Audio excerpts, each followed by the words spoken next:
Assalamualaikum, selamat datang kembali di channel YouTube saya. Dan di video kali ini saya akan sharing materi mengenai akuntansi biaya overhead pabrik atau BOP.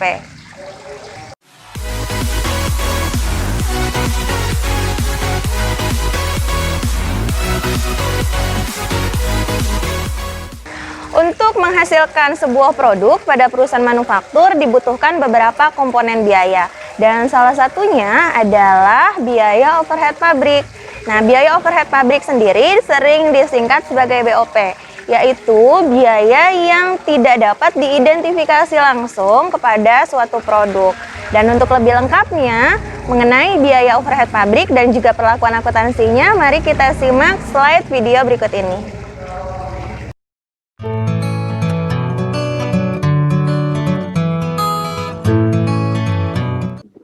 Biaya overhead pabrik atau BOP adalah semua biaya produksi selain dari biaya bahan baku langsung dan juga biaya tenaga kerja langsung.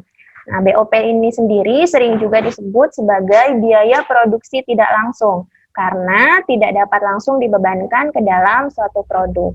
Adapun tujuan dari penyusunan BOP adalah yang pertama, perusahaan dapat mengetahui penggunaan biaya secara lebih efisien dan juga efektif.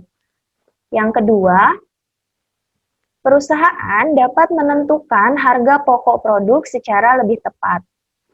Kemudian yang ketiga, dapat mengetahui alokasi BOP sesuai departemen tempat biaya dibebankan.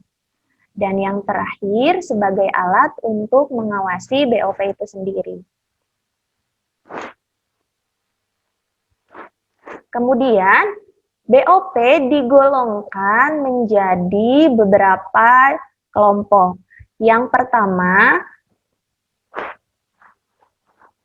digolongkan menurut jenisnya. Nah, BOP menurut jenisnya, yang pertama ada biaya bahan penolong. Biaya bahan penolong adalah biaya yang bukan utama. Misalnya pada perusahaan manufaktur yang bergerak di bidang furniture, yang termasuk ke dalam biaya bahan penolong ini adalah biaya yang dikeluarkan untuk membeli paku. Yang kedua, biaya tenaga kerja tidak langsung. Biaya tenaga kerja tidak langsung merupakan biaya tenaga kerja yang tidak langsung berhubungan dengan produk yang dihasilkan. Misalnya gaji pengawas pabrik. Yang ketiga, biaya reparasi dan pemeliharaan. Biaya reparasi dan pemeliharaan adalah semua biaya yang dikeluarkan untuk perbaikan dan juga pemeliharaan mesin dan juga gedung pabrik. Yang keempat, biaya penyusutan aktiva. Ini adalah semua biaya penyusutan dari aktiva tetap kecuali untuk aktiva tetap berupa tanah. Dan selanjutnya ada biaya asuransi. Biaya asuransi adalah semua biaya untuk menjamin keamanan atau menanggulangi resiko yang terjadi pada perusahaan. Misalnya biaya yang dikeluarkan untuk keamanan gedung dan juga biaya asuransi karyawan. Kemudian ada biaya listrik. Ini adalah biaya penerangan untuk proses produksi dan juga biaya untuk menyalakan mesin pabrik. Nah, sebetulnya menurut jenisnya ini BOP masih banyak lagi. Tergantung dari seberapa rinci perusahaan tersebut menggolongkan biaya-biaya yang terjadi pada proses produksi. Kemudian yang kedua, penggolongannya menurut perilakunya dalam hubungannya dengan perubahan volume kegiatan. Yang pertama ada biaya overhead pabrik tetap. Biaya overhead pabrik tetap adalah BOP yang tidak berubah dalam kisaran tertentu pada perubahan volume kegiatan tertentu. Kemudian yang kedua ada biaya overhead variabel. Nah, biaya overhead variabel ini adalah BOP yang berubah dan perubahannya sebanding dengan perubahan volume produksi.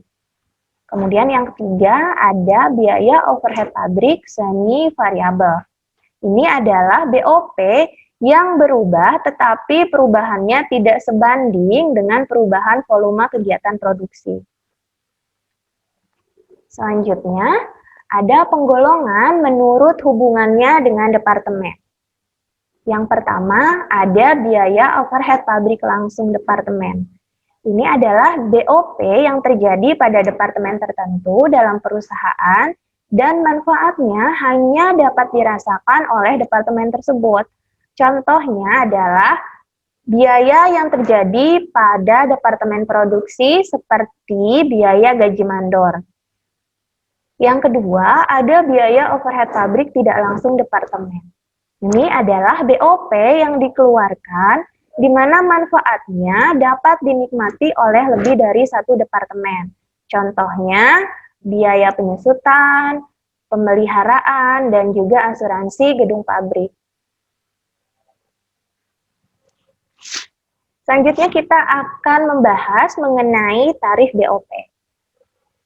Tarif BOP adalah sejumlah uang yang akan dibayarkan oleh perusahaan untuk memenuhi biaya overhead pabrik.